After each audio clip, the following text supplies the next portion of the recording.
All right.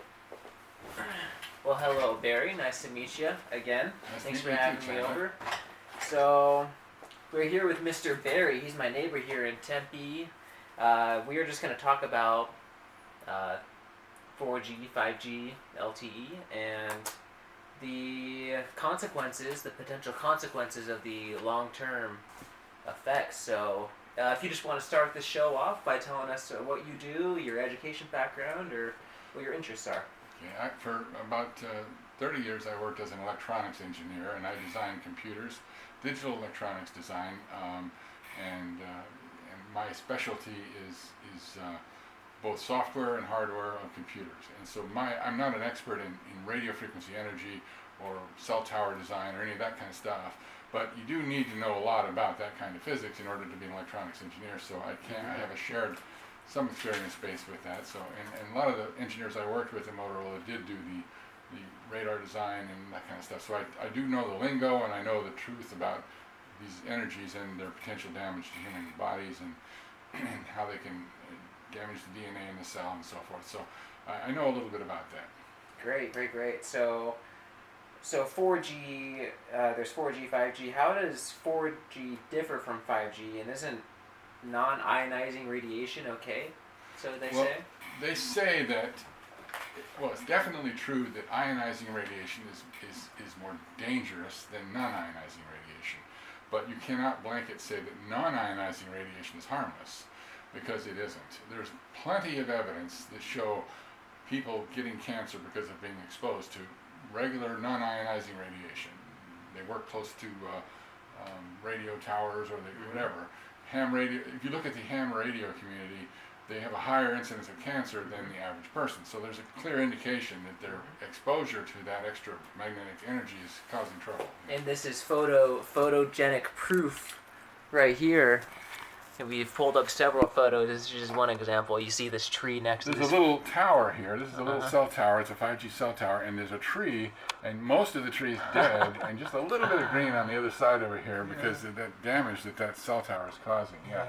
And closer you are to the cell tower. What about this one?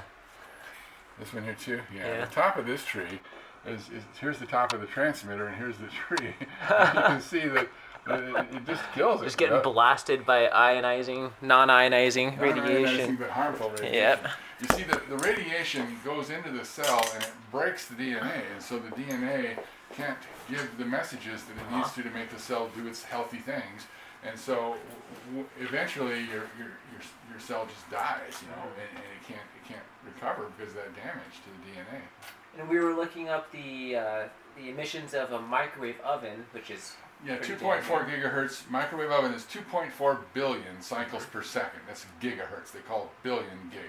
And so 2.4 billion times per second, the little radio wave goes up and down, the little cycles they call it. And that's what the frequency of microwave oven energy is. Now the 4G uses 4.7 gigahertz, which is even higher frequency than a microwave oven. And these new 5G networks use some of them use from 6 gigahertz, and some all the way up to 64 gigahertz. They're really high frequency. Now, since the higher the frequency, the less able the energy is able to penetrate through buildings and walls and trees and all that kind of stuff. They have to put more cell towers out there because they can't reach you. They can't get to your cell phone without having very nearby cell towers because it doesn't penetrate. Which is why we're seeing these towers on every block. That's right. And since they're everywhere like that, that means there's no place you can go to get away from this microwave energy. It's penetrating everybody in the whole city. That's a 5G city. So, yeah, it's pretty bad stuff. It's pretty dangerous. So, this is just rolling out now this year. I'm not sure how elaborate the studies have been before rolling out, but what do you think? They actually interfered with the health studies. They said, no, we will not have health studies. This is a closed issue.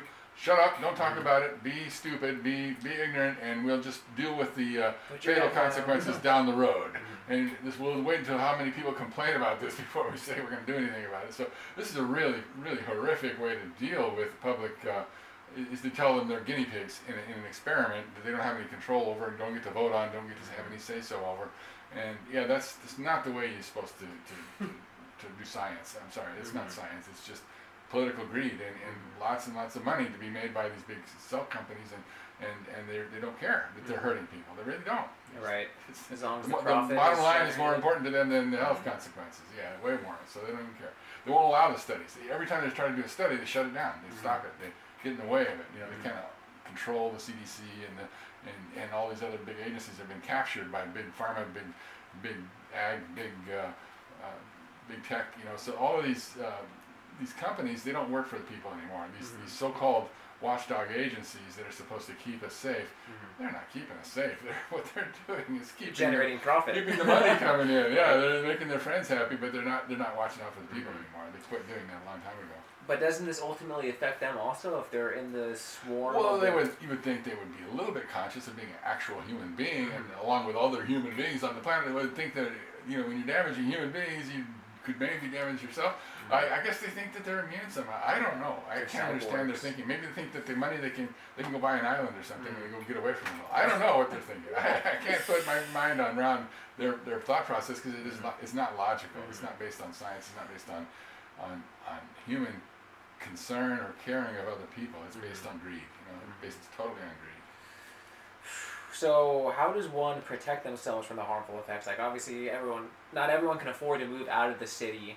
If they chose to stay in the city, is there a way that they can really shield their home or just their It's not an physical easy thing vehicle? to do. I mean, you could probably paint your walls with a conductive paint like silver paint or copper paint or something, maybe grounded or something. But I don't think that I've seen anybody do that. I don't know if you can even buy that paint. I don't know. It may not even work that great, but basically you'd have to create yourself a Faraday cage and live in a Faraday cage if you want to get around that radiation or get away from it. Because it's everywhere. Yeah, it's really bad. And we probably won't see the negative consequences of this until years later down the road when these Yeah, mysterious that's the other or different downside cancers of show up. most of these things cause cancer over many years of exposure, many years. And the brain cancers are already going way up from people using cell phones. They know that, so they try to shut down all of that news, but there's definitely a super increase in brain cancers. And it's usually on the side of the brain where they put their cell phone. If they're left-handed, they put it on their left ear. If they're right-handed, they put it on the right ear. Whatever, it's that side that has the brain cancer. And it's absolutely correlatable. And people who pretend that it's not are lying to themselves and to the public, really, because they know it's true. They know that there's a definite causality. Well, thank you for your time, Barry. Thank you for really breaking that down in a literate and rational way. And more people need to look into this, and I'm glad to You're welcome. address the situation. Thank you.